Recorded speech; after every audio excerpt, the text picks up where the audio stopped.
Assalamualaikum teman-teman, berjumpa lagi dengan aku Bang Ul. Di video kali ini aku akan menceritakan sebuah alur cerita film yang berjudul Secret of the Shadow. Oke, tanpa berbasa-basi lagi, kita langsung saja ke alur ceritanya. And welcome to Bang Ul Review. Adegan dibuka dengan memperlihatkan Pavilion Xuan Tian, tempat tinggal seorang wanita cantik bernama Ling Xuan. Saat ini, ia sedang berulang tahun. Beberapa wanita penari sekaligus pemain musik kecapi memeriahkan acara tersebut.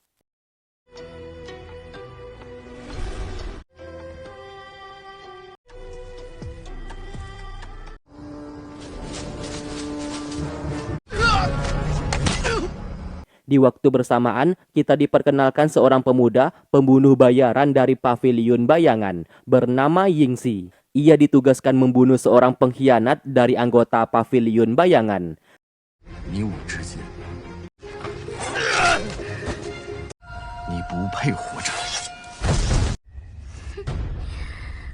Tidak hanya itu, pemain kecapi di sana juga berniat membunuh Ling Xuan. Namun hal tersebut telah disadari dan Ling Xuan segera melumpuhkannya.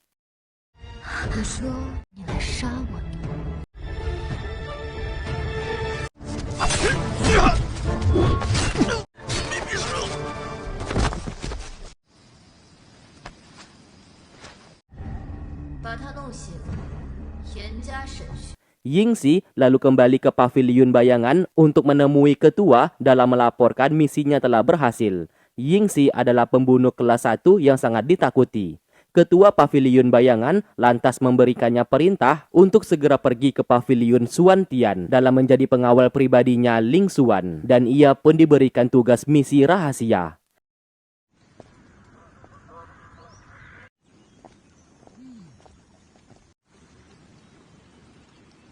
Lalu keesokan harinya, Yingxi segera pergi ke Pavilion Xuan Tian dan berita itu pun telah terdengar ke telinga Ling Xuan kalau Pavilion Bayangan telah mengirim seorang pasukan nomor 1 untuk menjadi pengawal pribadinya.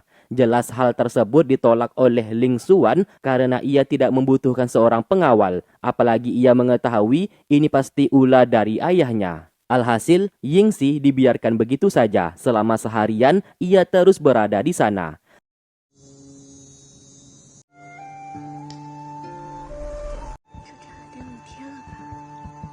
Sesaat ia teringat perkataan ketua Pavilion Bayangan kalau wanita bernama Ling Xuan tersebut adalah anak dari ketua sekte Ling Tian. Ibunya Ling Xuan berasal dari sekte Fei Yun yang memiliki kitab bela diri mantra jutaan hati.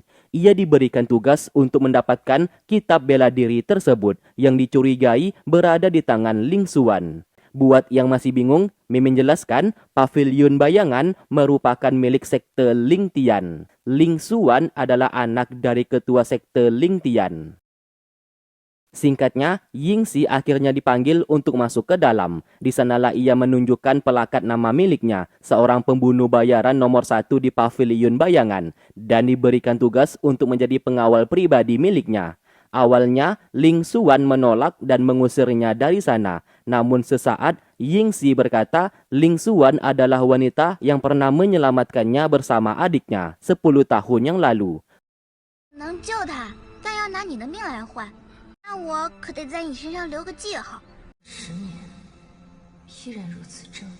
Sontak perkataannya itu membuat Ling Xuan sangat terkejut.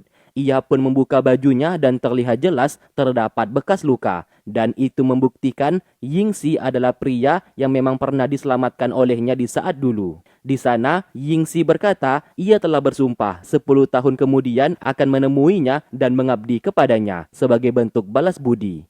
Melihat itu, Ling Xuan akhirnya bersedia menerimanya. Jarang-jarang ada pria tampan yang mau menjadi pengawal pribadinya. Tidak hanya itu, Yingxi bahkan dijadikan pelayan di kamar pribadinya yang khusus melayaninya saja.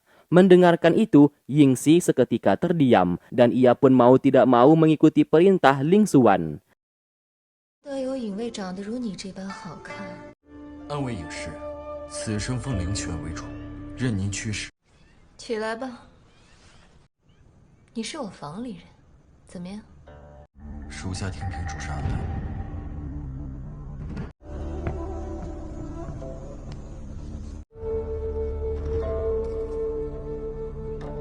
Lalu di malam hari, di saat Ling Xuan sedang di kamar, tiba-tiba Paman Ya atau dikenal sebagai gurunya memberikan kabar. Saat ini, pemimpin sekte Ling Tian alias ayahnya Ling Xuan banyak menghabisi beberapa sekte di luar sana agar bisa merebut kitab bela diri dari berbagai sekte.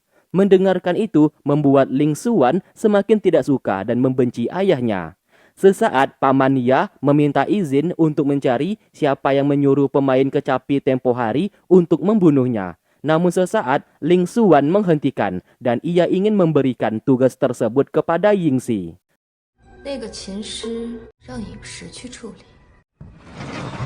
Dengan segera Paman Ya pergi ke kamar Yingxi dan menyampaikan perintah tersebut.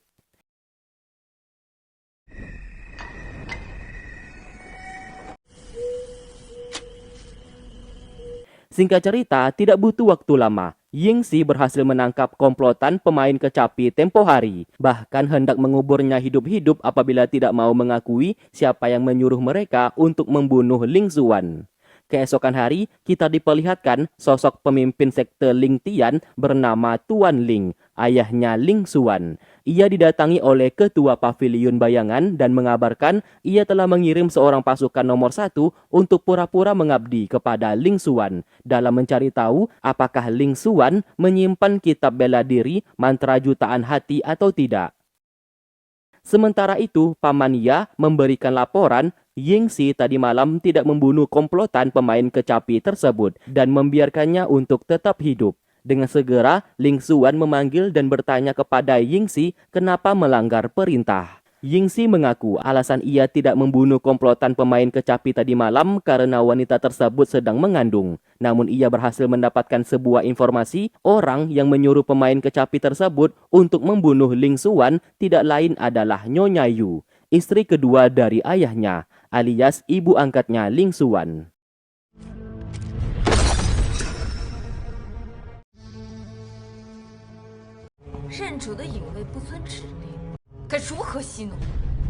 Tetap saja, Ling Xuan sangat marah kepadanya karena diberikan tugas untuk membunuh namun membiarkan target pergi begitu saja. Sebagai hukuman karena sudah melanggar perintah, Yingxi akan dicambuk sebanyak 30 kali. Mau tidak mau, Yingxi menerima hukuman tersebut.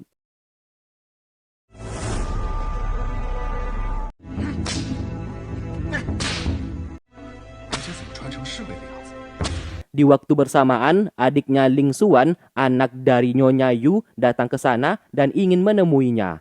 Mendengarkan itu, Ling Xuan memberikan perintah kepada pelayannya untuk mengusir adiknya tersebut. Alhasil, adiknya itu yang bernama Ling Rong mau tidak mau memilih pergi. Sesaat ia tak sengaja melihat seorang pasukan sedang dihukum. Melihat itu, Ling Rong tidak terlalu memperdulikannya. Setelah Yingxi menerima hukuman, ia segera menggunakan pakaiannya kembali dan bergegas kembali ke kamar tanpa merintih kesakitan. Akhirnya kita mengetahui alasan ketua sekte Ling Tian sangat menginginkan kitab mantra jutaan hati karena kitab tersebut dapat membuat seseorang meningkatkan tenaga dalam secara instan. Almarhum istrinya di saat dulu enggan menyerahkan kitab tersebut kepadanya dan memilih bunuh diri. Saat ini ia curiga kitab itu disimpan oleh Ling Xuan, putrinya sendiri.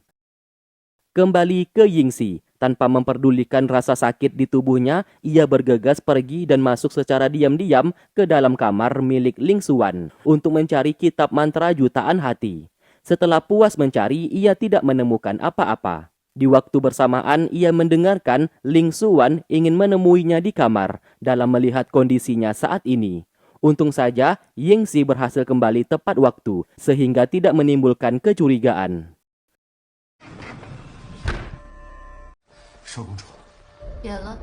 Di sana, Ling Xuan merasa kasihan melihat tubuhnya penuh dengan luka. Maka dari itu ia mengolesi salep ke tubuhnya. Meski hal tersebut sempat ditolak oleh Yingxi, namun Ling Xuan tetap bersikeras melakukannya. Sambil berkata, selama Yingxi menjadi pelayannya, ia wajib mengikuti segala perintahnya. Apabila masih melawan, maka hukuman ini bisa terulang kembali. Yingxi menjawab, ia tumbuh besar di pavilion bayangan. Apabila menurutnya salah, ia akan melanggar perintah dan tetap dengan keyakinannya sendiri. Ling Xuan mengira ia hanya menggertak saja, namun siapa sangka, Yingxi dengan berani memeluknya. Karena bagaimanapun juga, mereka pernah saling kenal 10 tahun yang lalu. Bukannya marah, Ling Xuan tiba-tiba menciumnya di sana.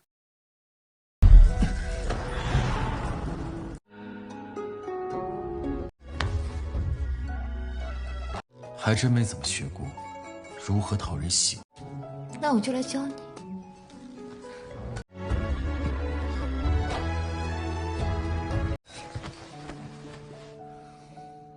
本宫惯常放浪形骸，那你没听说过？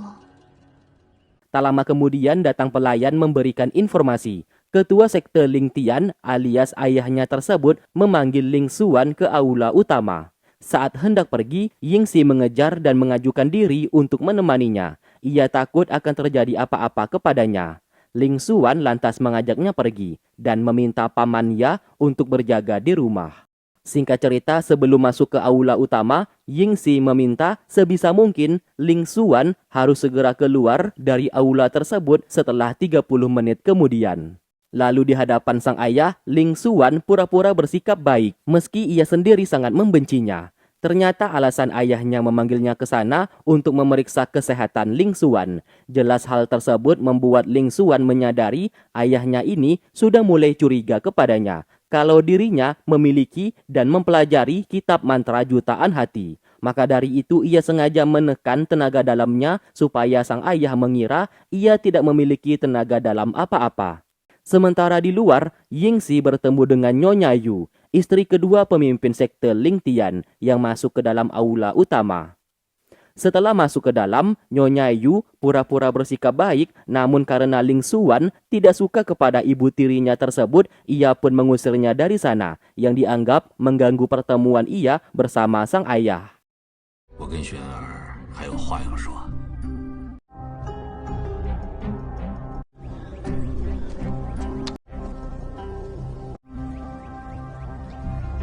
Semakin lama, Ling Xuan mulai kelelahan karena terus menekan tenaga dalamnya. Apabila itu terus berlanjut, maka ia sendiri akan terkena luka dalam. Sementara ayahnya terus saja memeriksa. Yingxi akhirnya memutuskan untuk masuk ke dalam aula utama karena merasa ada yang tidak beres.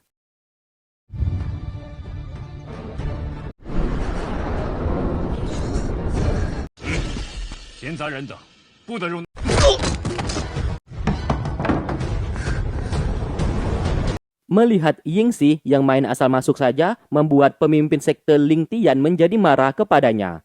Ling Xuan berusaha melindunginya dengan berkata, Yingxi adalah pengawal pribadinya yang baru. Di sana, Yingxi meminta maaf karena berpikir Ling Xuan dalam bahaya. Maka dari itu ia masuk ke dalam. Ling Xuan lalu pamit kepada sang ayah dan membawa Yingxi pergi dari sana. 父亲，这个侍卫可是女儿刚收的。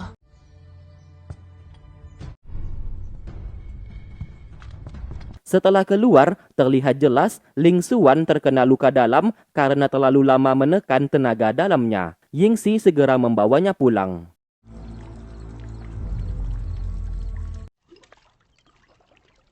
Sementara itu, Nyonya Yu menghampiri putranya dan di sana ia merasa panik karena wanita pemain kecapi tempo hari yang ia utus untuk membunuh Ling Xuan kini masih hidup.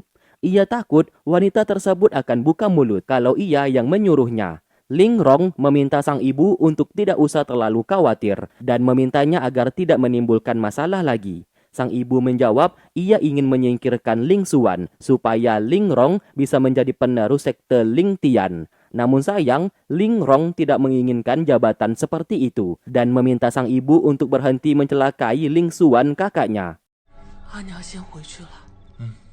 Sementara itu, pamannya sangat terkejut dan bertanya apa yang terjadi kepada Ling Xuan. Tiba-tiba, Ling Xuan muntah darah. Yingxi dengan segera menggendongnya masuk ke dalam kamar.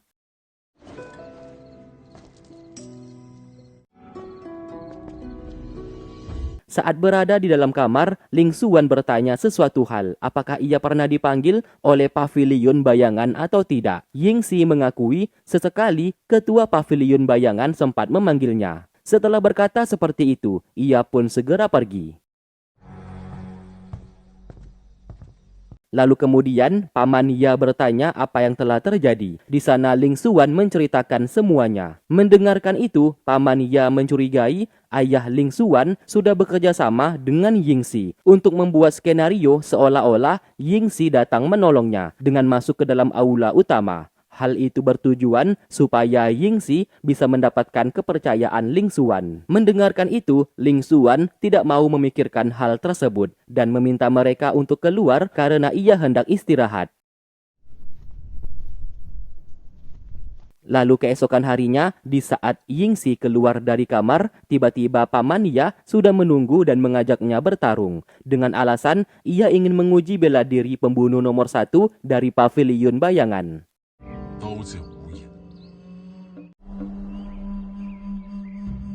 Pertarungan pun terjadi antara mereka berdua dan kebetulan Ling Xuan datang ke sana untuk menghentikannya. Siapa sangka Yingxi dengan sengaja melempar pedangnya tepat ke arah Ling Xuan. 差点无伤主伤，还请恕罪。 Tentu saja Ling Xuan sangat marah kenapa ia melakukan hal tersebut. Dari sanalah ia sadar Yingxi sengaja melakukan itu untuk menguji kemampuannya. Lalu setelah itu melaporkan kepada ayahnya. Yingxi mengambil sebilah pisau dan menyandranya di sana. Ling Xuan tidak gentar sama sekali karena ia menyadari Yingxi tidak akan berani melukainya. 是， 我留你一命。 Setelah itu, Yingxi mengakui semuanya kalau ia memang diperintahkan oleh ketua paviliun bayangan untuk mencari tahu apakah Ling Xuan memiliki tenaga dalam dan menyimpan kitab mantra jutaan hati atau tidak. Tidak hanya itu, ia juga membeberkan sebuah rahasia ayahnya Ling Xuan menggunakan pil pemutus nadi kepada semua pasukan paviliun bayangan. Setiap 1 bulan sekali, mereka harus meminum obat penawarnya. Apabila tidak, seluruh pasukan akan mati. Pada malam itu, ia juga diberikan pil pemutus nadi, namun ia tidak memakannya. Saat kembali ke rumah, Ling Xuan melihat pil tersebut dan mengetahui cara ayahnya untuk mengendalikan seluruh pasukan paviliun bayangan. Maka dari itu, ia meminta Paman Ya untuk membuatkan pil tersebut juga. Diketahui salah satu bahan pembuatannya harus menggunakan darah milik Ling Xuan. Tanpa berpikir panjang, Ling Xuan segera meneteskan beberapa darahnya sebagai bahan pembuatan pil pemutus nadi, yang nantinya apabila pil tersebut berhasil dibuat akan diberikan kepada Yingxi. Singkat cerita, esok hari pun tiba. Setelah pil itu berhasil dibuat, Yingxi dipinta untuk memakannya dalam menunjukkan kesetiaannya. Tanpa berpikir panjang, Yingxi segera memakan pil tersebut karena sejak awal ia memang berniat mengabdi kepada Ling Xuan. 主上心软了。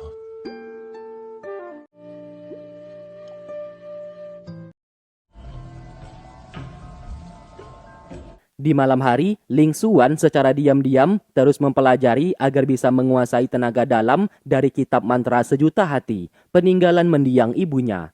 Sesaat ia teringat 10 tahun yang lalu, sang ibu memberikan seluruh tenaga dalamnya kepadanya, beserta kitab mantra sejuta hati, sebelum ayahnya datang mengambil kitab tersebut. Setelah itu, Ling Xuan bersembunyi dan di sana ia melihat secara langsung ayahnya memaksa sang ibu menyerahkan kitab tersebut. Oleh karena itu, sang ibu memilih mengakhiri hidupnya sendiri.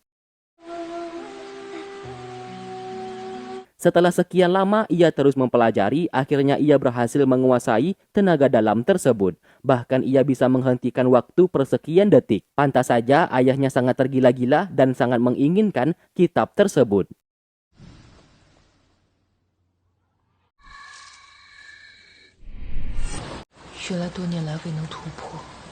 Saat kembali ia bertemu Paman Ya dan berkata ulang tahun ke-50 ayahnya tersebut sebentar lagi akan tiba. Mendengarkan itu, Ling Xuan akan membunuh ayahnya sendiri untuk membalaskan dendam kematian ibunya. Sesaat datang pelayan memberikan informasi, Yingxi menghilang dari kamar. Ling Xuan lantas pergi mencari keberadaannya. Saat meninggalkan kediamannya, sesaat beberapa pasukan misterius mengikuti dari belakang.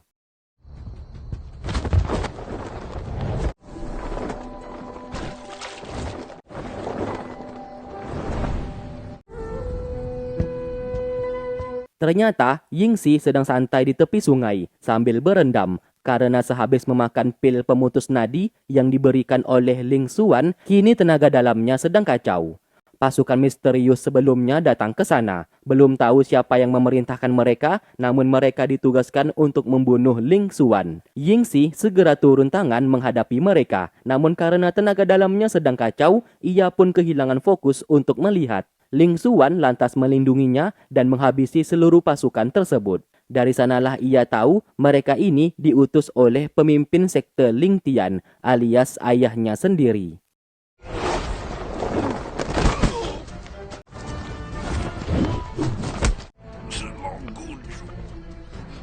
Lalu di sana, Yingxi berkata jujur, ia sebenarnya diperintahkan untuk mendekati Ling Xuan supaya bisa mendapatkan kitab mantra jutaan hati. Karena ia sudah jujur, Ling Xuan tidak menghukumnya.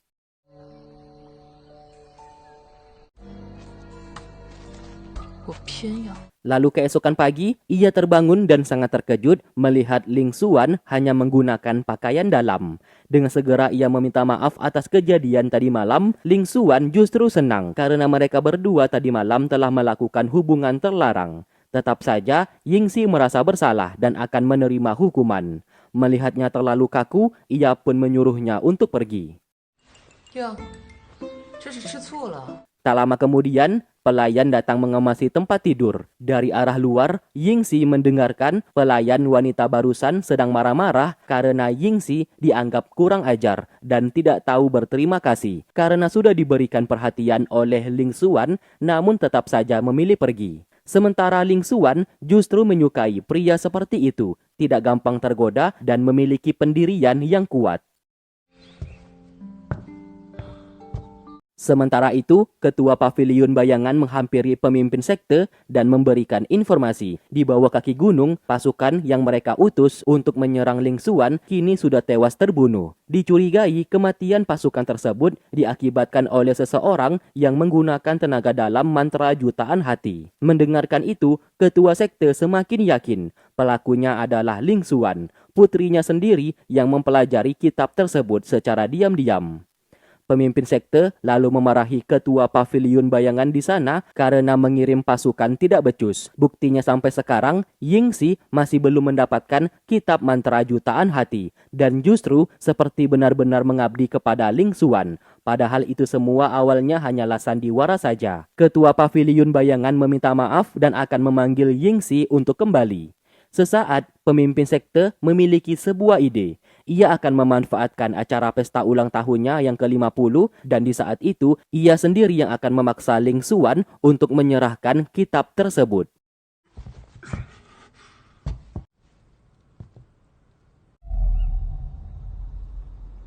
Lalu di malam hari, Yingxi tidak bisa tidur karena terus kepikiran mengenai kejadian kemarin malam antara dirinya bersama Ling Xuan. Dari sanalah timbul benih cinta yang membuat ia mulai menyukainya.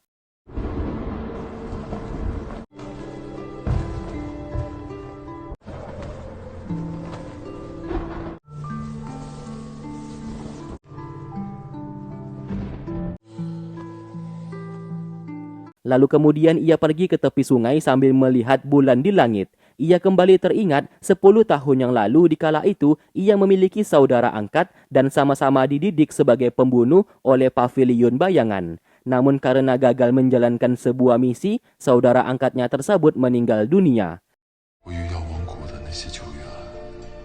Lalu keesokan harinya di saat Ling Xuan sedang berlatih, Yingxi datang menghampiri dan mereka berdua pun berlatih bersama-sama.